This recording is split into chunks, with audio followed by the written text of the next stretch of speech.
الحمد لله رب العالمين والصلاة والسلام على رسوله الكريم نبينا محمد وعلى آله وأصحابه أجمعين أما بعد கண்ணியத்திற்குரிய சகோதர சகோதரிகளே, பொதுவாக சிலருக்கு ஒரு சந்தேகம் வருவதுண்டு. எதற்காக இந்த மذஹபுகள் மத்தியில் தொழுகை முறை என்பது மாறுபடுகிறது? ஒரு மذஹபில் இவ்வாறு தொழ வேண்டும் இவ்வாறு தொழ வேண்டும் என்று ஒரு வழிமுறையை சொல்லித்தர, இன்னொரு மذஹபில் வேறு வழிமுறை சொல்லித்தரப்படுகிறது. எதற்காக இந்த தொழுகை முறை மாறுபடுவதை நாம் பார்க்கிறோம். எனவே அதற்கான பல காரணங்கள் இருக்கலாம். அதில் முக்கியமான சில காரணங்களை சுட்டிக்காட்டுவதுதான் இந்த பதிவுடைய நோக்கம். கணித்திற்குரியவர்களே, நடைமுறையில் சில விஷயங்களை நாம் தொழுகை முறையில் மக்கள் கடைபிடிப்பதாக சில விஷயங்களை நாம் நடைமுறையில் பார்க்கிறோம்.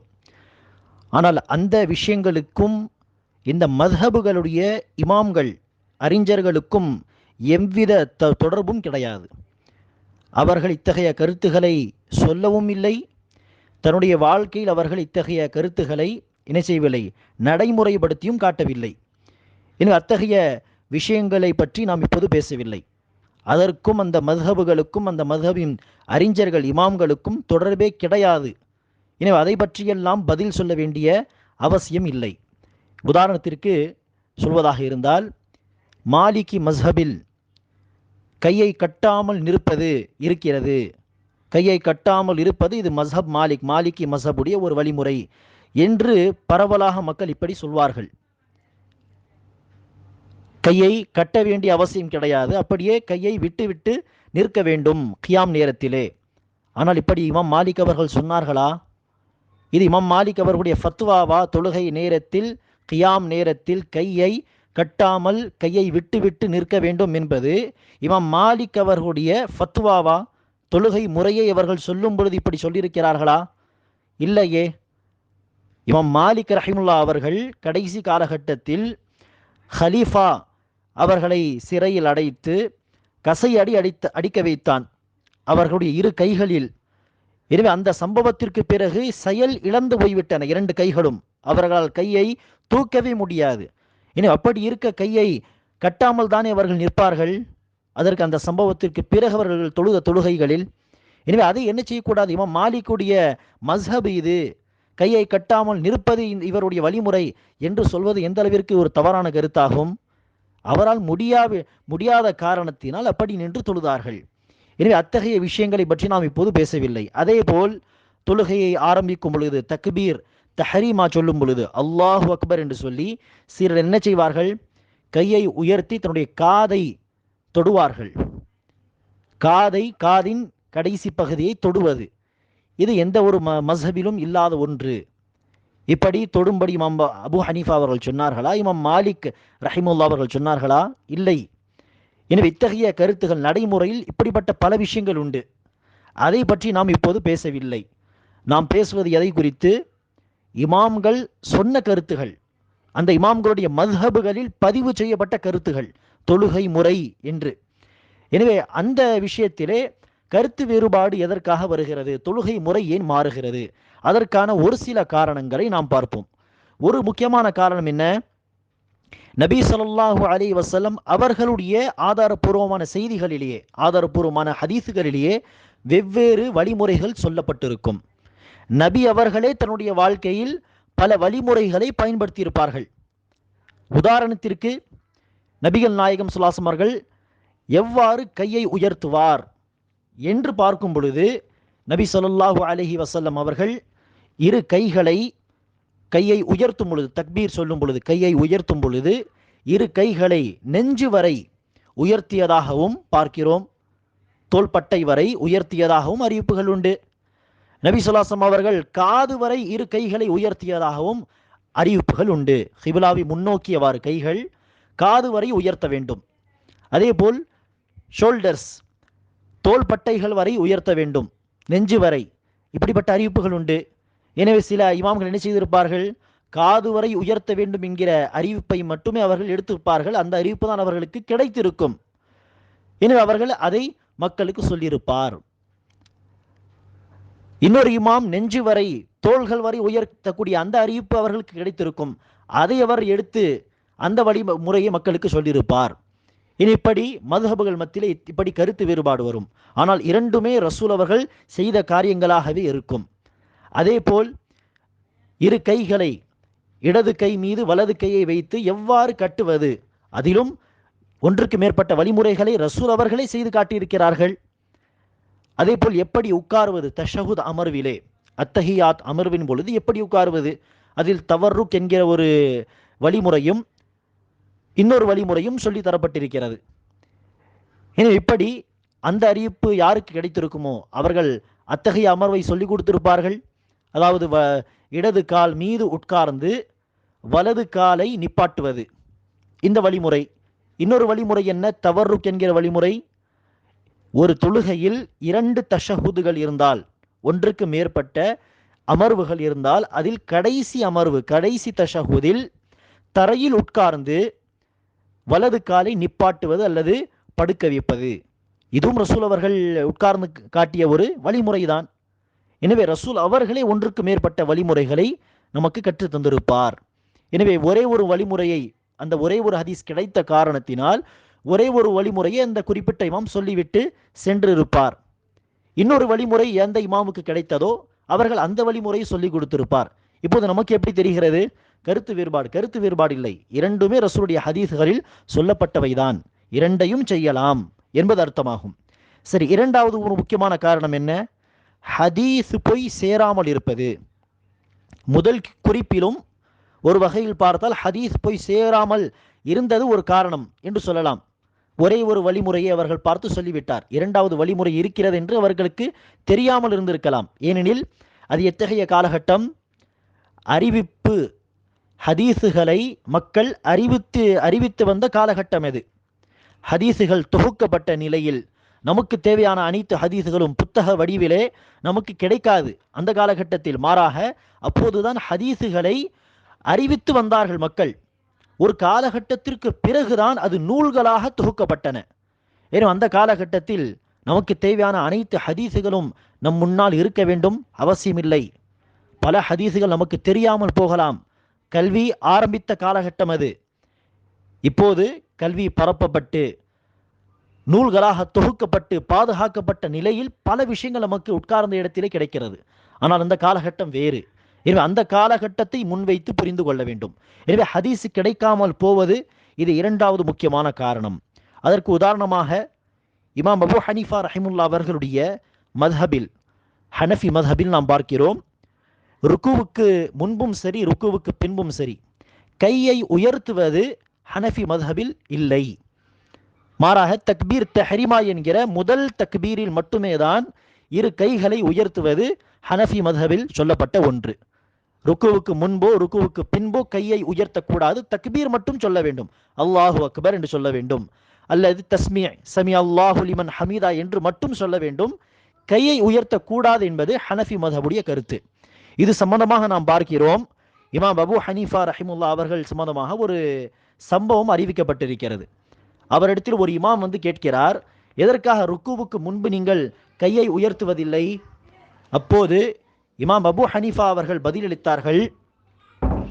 இமாம் அபு ஹனீஃபா அவர்கள் கூறினார்கள், இது சம்பந்தமாக நான் அபு மஸ்ஊத் இப்னு மஸ்ஊத் ரலியல்லாஹு அன்ஹு அவர்களுடைய அறிவிப்புக்கு முன்னுரிமை தருகிறேன். இப்னு மஸ்ஊத் அவர்களுடைய அறிவிப்பு அது என்ன? ரசூல் ஸல்லல்லாஹு அலைஹி வஸல்லம் அவர்கள் கடைசி காலகட்டத்தில் ருக்குவுக்கு முன்பும் சரி ருக்குவுக்கு பின்பும் சரி கை உயர்த்துவதை விட்டுவிட்டார் என்கிற அறிவிப்பு. இந்த அறிவிப்பை பல அறிஞர்கள் முஹத்திஸீன்கள் பலவீனமான அறிவிப்பு என்று குறிப்பிடுகிறார்கள். அது ஒரு பக்கம் இருக்கட்டும். அபு ஹனீஃபா அவர்கள் என்ன சொல்கிறார்? இப்னு மஸ்ஊதுடைய அறிவிப்புக்கு நான் முன்னுரிமை தருகிறேன். இப்போது கையை உயர்த்த வேண்டும் என்று அறிவிக்கப்பட்ட ஒரே ஒரு அறிவிப்பு தான் அபு ஹனீஃபா அவர்களுக்கு அந்த காலகட்டத்தில் தெரியும். அது எந்த அறிவிப்பு? இப்னு உமர் ரலியல்லாஹு அன்ஹு அவர்கள் அறிவித்த அறிவிப்பு. புகாரியிலும் அந்த ஹதீஸ் பதிவு செய்யப்பட்டிருக்கிறது. ருக்குவுக்கு முன்பும் ருக்குவுக்கு பின்பும் ரசூல் அவர்கள் கையை உயர்த்துவார் என்கிற அறிவிப்பு. இப்போ அபு ஹனீஃபா அவர்கள் என்ன சொல்கிறார்? இப்னு உமர் அவர்களை விட இப்னு மஸ்ஊத் பெரிய மார்க்க அறிஞர், பெரிய ஃபகீ, மூத்த சஹாபி வயதிலும். எனவே அந்த அடிப்படையில் இப்னு உமர் அவர்கள் கையை உயர்த்த வேண்டும் என்று அறிவிக்க, இப்னு மசூத் அவர்கள் கையை உயர்த்த கூடாது என்று அறிவிக்க, நான் இப்னு மசூதுடைய அறிவிப்புக்கு முக்கியத்துவம் தருகிறேன் என்று சொன்னார். சரி, அல்ஹம்துலில்லா. ஆனால் இப்னு உமர் மட்டும்தான் அந்த அறிவிப்பை அறிவித்திருக்கிறாரா? ரசூல் ஸல்லல்லாஹு அவர்கள் அல்லாஹு அக்பர் என்று தக்பீர் தஹ்ரீமா சொல்லும் பொழுது எப்படி கையை உயர்த்துவாரோ அதே போல் ருக்குவுக்கு போகும் பொழுதும் அல்லாஹு அக்பர் என்று சொல்ல கையை உயர்த்தினார்கள். ருக்குவிற்கு பின்பும் சமி அல்லாஹு லிமன் ஹமீதா என்று சொல்லி எழுந்து நின்ற பிறகு கையை உயர்த்தினார்கள். அதே போல் தஷஹுதுக்கு பிறகு 3வது ரக்காத்துக்காக எழுந்து நின்றால் அப்போதும் கையை உயர்த்தினார்கள் என்கிற இந்த அறிவிப்பை இப்னு உமர் அவர்கள் மட்டுமே அறிவித்தாரா? இல்லை, மாறாக 2, 3, 4, 5, 6 சஹாபாக்கள் அல்ல, மாறாக 30க்கு மேற்பட்ட சஹாபா பெருமக்கள் அறிவித்திருக்கிறார்கள். எத்தனை பேர்? 30, 35 சஹாபா பெருமக்களுக்கு மேற்பட்டோர் ரசூல் அவர்கள் ருக்குவுக்கு முன்பும் சரி பின்பும் சரி கையை உயர்த்தினார்கள், உயர்த்துவதாக நான் கண்டேன் என்று ரசூலுடைய தொழுகை முறையை மக்களுக்கு போதிக்கும் பொழுது இந்த விஷயங்களை சொல்லி தந்திருக்கிறார். எப்போது? ரசூலுடைய இறப்புக்கு பிறகு. என்ன அர்த்தம்? இவர்கள் எல்லாம் கடைசி வரை ரசூலுடைய இந்த வழிமுறையை பார்த்திருக்கிறார்கள். அதில் குறிப்பாக 10வது வருடம் ரசூலுடைய மௌத்துக்கு சில நாட்கள், சில மாதங்கள் முன்பு இஸ்லாத்திற்கு வந்த சஹாபா பெருமக்களும் இந்த வழிமுறையை தான் அறிவிக்கிறார்கள். எனவேதான் இப்னு மசூதுடைய அந்த அறிவிப்பு கடைசி காலகட்டத்தில் விட்டுவிட்டார் என்கிற அந்த அறிவிப்பு பலவீனமான அறிவிப்பாக இருக்கிறது பல அறிஞர்களுடைய பார்வையில். சரி, பலவீனமான அறிவிப்பு இல்லை என்று வைத்துக் கொண்டாலும், ஆதாரபூர்வமான செய்தி என்று வைத்துக் கொண்டாலும், அந்த ஒரு சஹாபி இப்னு மசூத் ரலியல்லாஹு அன் அந்த ஒரு சஹாபியுடைய அறிவிப்பை ஏற்பதா அல்லது 35 சஹாபா பெருமக்களுடைய அறிவிப்புக்கு முக்கியத்துவம் கொடுப்பதா? இப்போது யோசித்து பாருங்கள். அபு ஹனீஃபா ரஹிமுல்லா அவர்களுக்கு அத்தனை சஹாபா பெருமக்களுடைய அறிவிப்பு போய் சேரவில்லை. சேர்ந்திருந்தால் அவரால் என்ன செய்திருக்க முடியாது? இப்னு உமருடைய அறிவிப்புக்கு பதிலாக இப்னு மசூதுடைய அறிவிப்புக்கு நான் முக்கியத்துவம் தருகிறேன், முன்னுரிமை தருகிறேன் என்று அந்த நேரத்தில் அவர்கள் ஒப்பிட்டு காட்டும் பொழுது இந்த 2 அறிவிப்புகளை மட்டும் தான் அவர்கள் எடுத்து வைத்து பேசுகிறார். என்ன அர்த்தம்? மற்ற சஹாபா பெருமக்கள் அறிவித்த செய்தி அவருக்கு தெரியவே தெரியாது. இனி இப்படி ஹதீஸுகள் போய் சேராத காரணத்தினால், ஹதீஸுகள் அறிவிக்கப்பட்ட காலகட்டம் அது, பல விஷயங்கள் நம்மை அடையாமலே இருந்திருக்கலாம். எனவே அந்த காரணத்தினாலும் இப்படி இமாம்கள் ஒரு வழிமுறையை கற்றுத்தர, பிறகு ஆதாரப்பூர்வமான ஹதீஸுகள் சில இமாம்களுக்கு கிடைக்க அவர்கள் அந்த வழிமுறையை கற்றுத்தர கருத்து வேறுபாடு வர வாய்ப்புண்டு மத்ஹபுகள் மத்தியிலே. அதேபோல் 3வது ஒரு முக்கியமான காரணம் என்ன? சில ஹதீஸுகள் பலவீனமான வழியிலே சேரும். பலவீனமான ஹதீஸுகள், பலவீனமான அறிவிப்புகள், அதை ஒரு சில இமாம்கள் ஆதாரபூர்வமான அறிவிப்பு என்று நினைத்து ஏற்றுக்கொண்டால் என்ன ஆகும்? இவர் ஒரு வழிமுறையை சொல்லித் தருவார்கள்.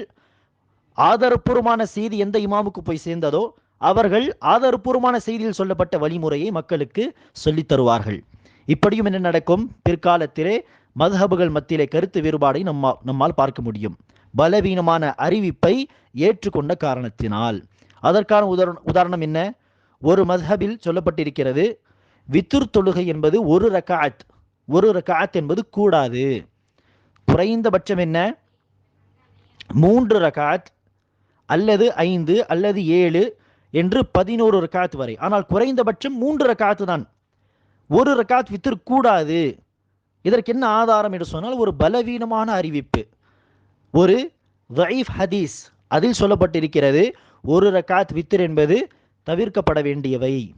பத்ரா என்று ஒரு வார்த்தையை ரசூல் அவர்கள் பயன்படுத்தியதாக, அது குறைபாடுகள் உள்ள ஒரு தொழுகை என்று சுட்டி காட்டும் விதத்திலே ஒரு வார்த்தை.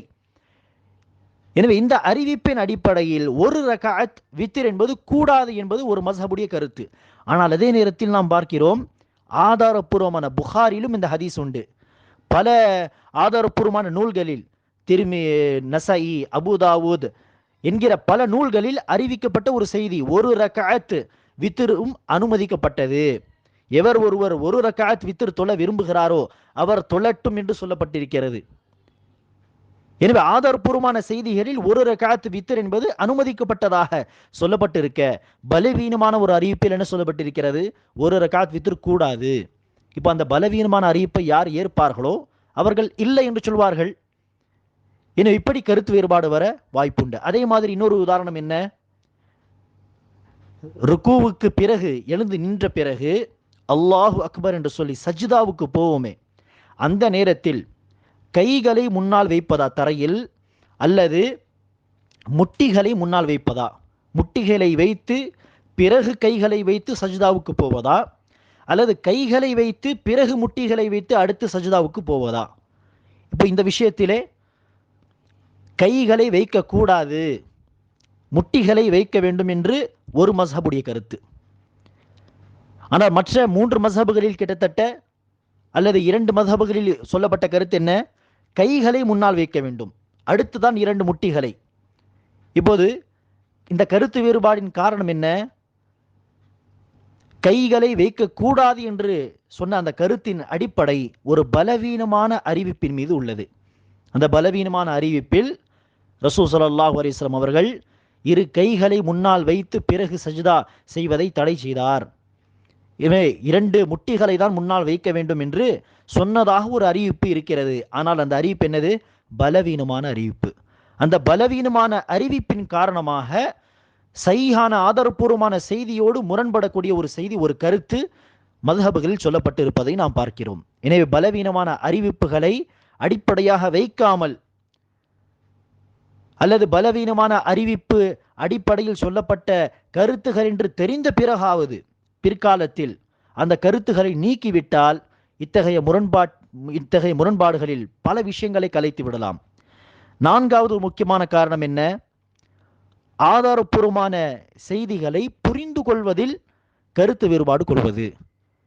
அந்த ஆதாரம் எல்லோருக்கும் தெரியும், ஆனால் ஒரு இமாம் ஒரு விதமாக புரிந்து கொள்கிறார், இன்னொரு இமாம் இன்னொரு விதமாக புரிந்து கொள்கிறார். எனவே இந்த புரிதலில் கருத்து வேறுபாடு வந்தால் கருத்துகளிலும் மத்ஹபுகளிலும் கருத்து வேறுபாடு வரும். உதாரணத்திற்கு சமீப காலகட்டத்தில் வாழ்ந்த அறிஞர்களுடைய உதாரணத்தை தருகிறேன். ஷேக் அல்பானி ரஹிமஹுல்லா ஒரு மூத்த அறிஞர், ஹதீஸ் துறையை சார்ந்த பெரிய முஹத்திஸ். அதே மாதிரி ஒரு மூத்த அறிஞர் இப்னு பாஸ் ரஹிமஹுல்லா. இப்னு பாஸ் ரஹிமுல்லா அவர்கள் சொல்கிறார், ருக்குவுக்கு பிறகு சமி அல்லாஹு லிமன் ஹமிதா என்று சொல்லி நின்ற பிறகு கைகளை உயர்த்தி பிறகு கையை கட்டிவிட வேண்டும். எப்படி ருக்குவுக்கு முன்பு 2 கைகளையும் இடது கைக்கு மீது வலது கையை வைத்து கட்டுவோமோ, அதே போல் ருக்குவுக்கு பிறகும் என்ன செய்ய வேண்டும், கைகளை கட்டி நிற்க வேண்டும், பிறகு அல்லாஹ் அக்பர் என்று சஜ்தாவுக்கு போக வேண்டும் என்பது இப்னு பாஸ் ரஹிமுல்லா அவருடைய கருத்து. ஷேக் அல்பானி ரஹிமுல்லா இவர்கள் மட்டுமே கிடையாது, அனைத்து அறிஞர்களுடைய கருத்து என்ன, ருக்குவுக்கு பிறகு கைகளை கட்டக்கூடாது, மாறாக அல்லாஹு அக்பர் சமி அல்லாஹு லிமன் ஹமீதா என்று சொல்லி நின்ற பிறகு 2 கைகளை உயர்த்துவோம், பிறகு 2 கைகளை விட்டு விடுவோம், கீழே விட்டு விடுவோம், பிறகு சஜ்தாவுக்கு போவோம். இதுதான் அனைத்து அறிஞர்களுடைய கருத்து.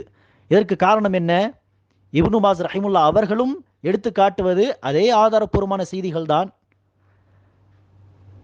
கையை விட்டுவிட வேண்டும் என்று சொல்லக்கூடியவர்களும் அதே ஆதாரபூர்வமான செய்தியை தான் எடுத்து காட்டுவார்கள்.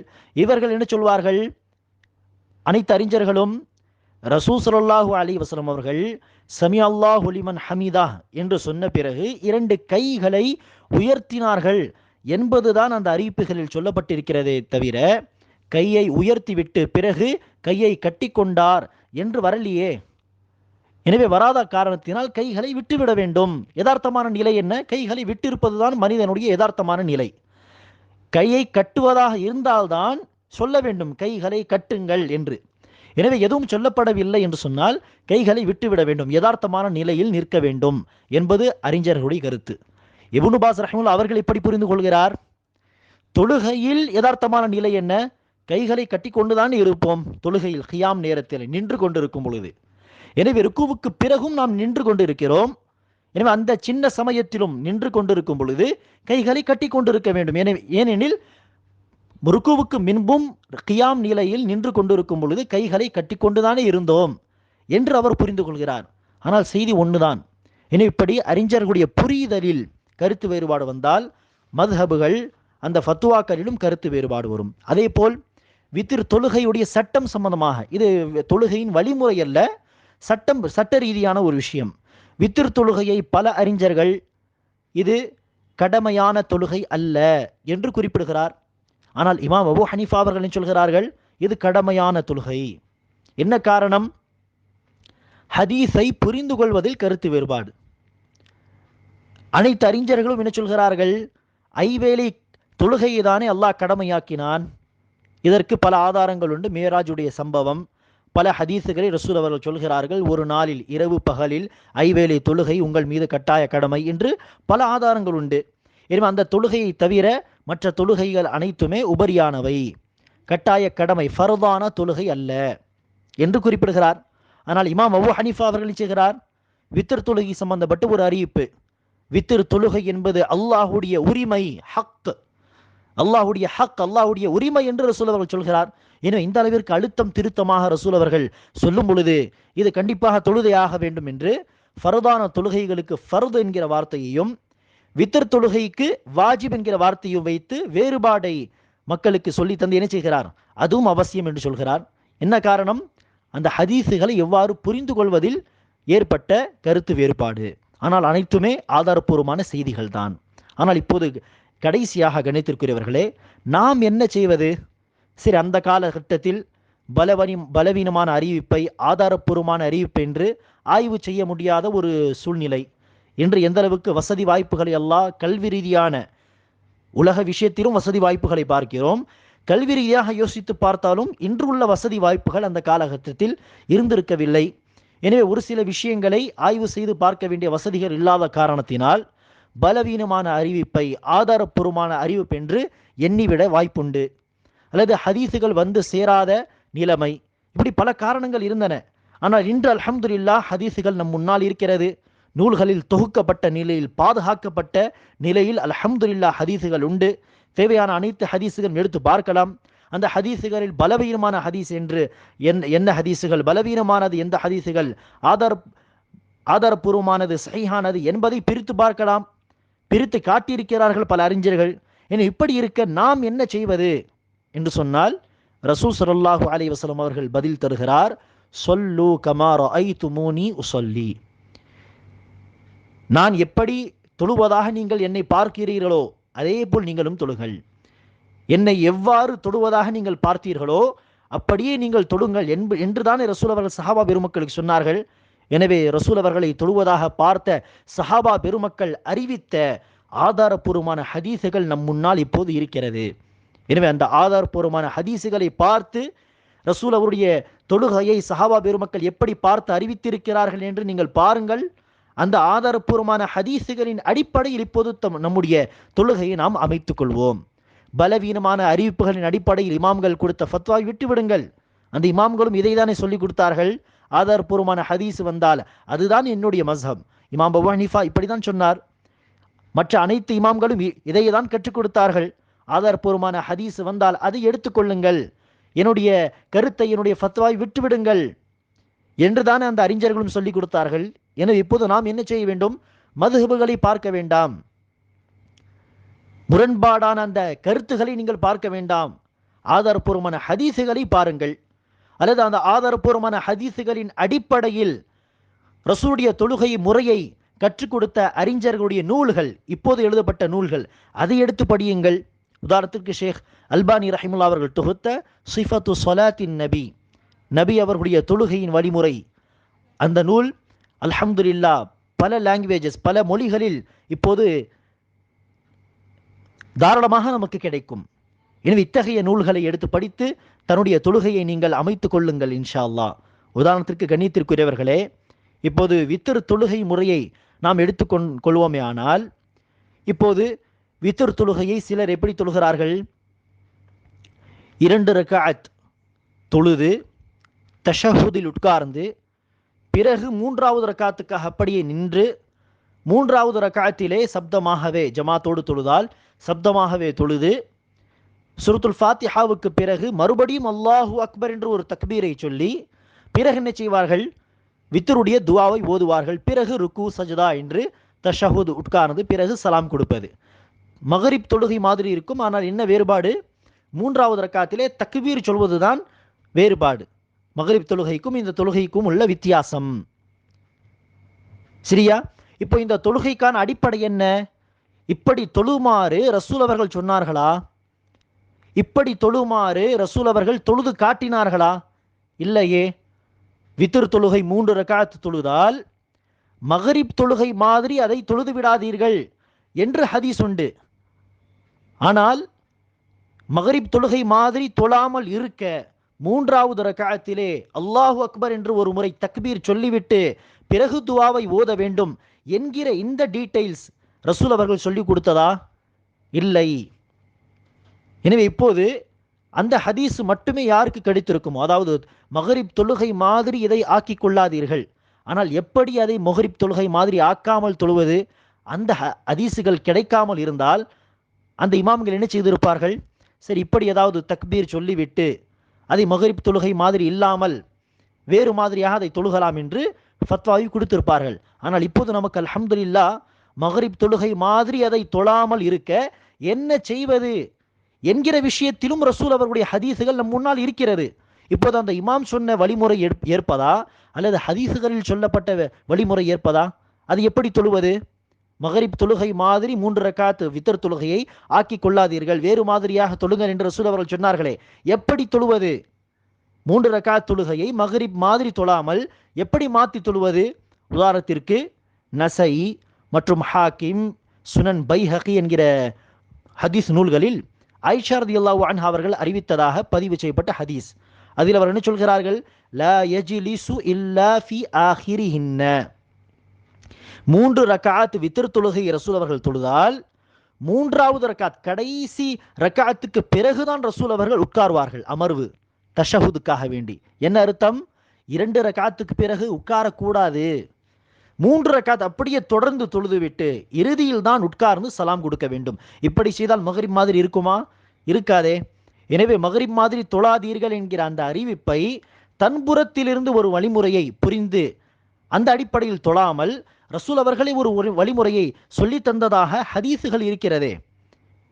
எனவே இதை தான் இப்போது நாம் என்ன செய்ய வேண்டும்? நடைமுறைப்படுத்த வேண்டும். மذஹபுகளில் சொல்லப்பட்ட ஆதாரம் இல்லாத அந்த கருத்துக்களை விட்டுவிட வேண்டும். எனவே 3 ரக்காத்துகளை தொடர்ந்து தொழுது இறுதியில் உட்கார்ந்து தஷஹுதுக்கு பிறகு சலாம் கொடுப்பது ஆயிஷா ரலியல்லாஹு அன்ஹா அவர்கள் அறிவித்த ஹதீஸ். சரி, இன்னொரு அதே மாதிரி தான் 5 ரக்காத் தொழுகை வித்ர் தொழுகை அல்லது 7 ரக்காத் தொழுதாலும் ரசூல் அவர்கள் இப்படி தான் தொழுது இருக்கிறார். 5 ரக்காத் அப்படியே தொடர்ந்து தொழுது விட்டு இறுதியில் ஒரு முறை உட்கார்ந்து சலாம் கொடுப்பது. 7 ரக்காத் தொடர்ந்து தொழுது இறுதியில் அமர்வில் உட்கார்ந்து சலாம் கொடுப்பது. எனவே அதே மாதிரி தான் இந்த 3 ரக்காத்தையும் தொழ வேண்டும். அபு அய்யூப் அன்சாரி ரலியல்லாஹு அன்ஹு அவர்கள் அறிவிக்கிறார், உங்களில் எவர் ஒருவர் 5 ரக்காத் வித்ர் தொழ விரும்புகிறாரோ அவர் தொழட்டும். எவர் 3 ரக்காத் வித்ர் தொழ விரும்புகிறாரோ அவர் 3 ரக்காத் தொழுகட்டும். எவர் ஒருவர் 1 ரக்காத் வித்ர் தொழுக விரும்புகிறாரோ அவர் 1 ரக்காத் தொழுகட்டும். என இப்படி 5 ரக்காத் தொடர்ந்து தொழுகிறோம். அதே மாதிரி 3 ரக்காத்தையும் தொடர்ந்து என்ன செய்யலாம்? தொழுகலாம். ஆயிஷா ரலியல்லாஹு அன்ஹா அவர்களுடைய அறிவிப்பில் வெளிப்படையாகவே இது சொல்லப்பட்டிருக்கிறது. மேலும் இன்னொரு வழிமுறை என்ன? இப்னு உமர் ரலியல்லாஹு அன்ஹு அவர்கள் 3 ரக்காத் வித்ரை ஒரு முறை தொழுகும் பொழுது என்ன செய்தார்கள்? 2 ரக்காத் தொழுது தஷஹுதில் உட்கார்ந்து சலாம் கொடுத்து விட்டார். பிறகு எழுந்து நின்று தனியாக ஒரு ரக்காத்தை தொழுது மறுபடியும் தஷஹுத், பிறகு சலாம். பிறகு மக்களை பார்த்து சொன்னார்கள், இப்படி ரசூல் ஸல்லல்லாஹு அலைஹி வஸல்லம் அவர்கள் தொழுதார்கள். 3 ரக்காத் நியத்து தான். நியத் என்ன? 3 ரக்காத் வித்ர் தொழுகை. ஆனால் எப்படி தொழுதார்கள்? 2 ரக்காத் தொழுது சலாம் கொடுத்து மறுபடியும் 1 ரக்காத். ஆனால் நியத் என்ன? 3 ரக்காத். இப்படி இந்த 2 வழிமுறைகள் ஹதீஸில் சொல்லப்பட்ட வழிமுறைகள். எனவே இப்படி இருக்க ஹதீஸின் அடிப்படை இல்லாமல் சொல்லப்பட்ட கருத்தை எதற்காக இப்போது நாம் அமல்படுத்த வேண்டும்? இப்போதான் நம் முன்னாடி ஆதாரபூர்வமான ஹதீஸுகள் இருக்கிறதே. எனவே தான் கணித்திருக்கிறவர்களே, அந்த முரண்பாடுகளை எல்லாம் விட்டுவிட்டு ரசூலுடைய தெளிவான ஹதீஸுகள், ஆதாரபூர்வமான ஹதீஸுகள் நம் முன்னால் இப்போது அல்ஹம்துலில்லாஹ் இருக்கிறது. அதை பார்த்து நம்முடைய தொழுகையை நபி வழியின் அடிப்படையில், சுன்னாவின் அடிப்படையில் அமைத்து கொள்ள வேண்டும். அல்லாஹ் சுப்ஹானஹு வ தஆலா நம் அனைவருக்கும் அந்த பாக்கியத்தை தந்த அருள் புரிவானாக. அல்லாஹ் சுப்ஹானஹு வ தஆலா குர்ஆன் ஹதீஸ் அடிப்படையில் நம்முடைய அனைத்து வணக்க வழிபாடுகளையும் அமைத்துக் கொள்ளக்கூடிய தௌஃபீகை நம் அனைவருக்கும் தந்த அருள் புரிவானாக. ஆமீன். அஸ்ஸலாமு அலைக்கும் வரஹ்மத்துல்லாஹி வபரகாத்துஹு.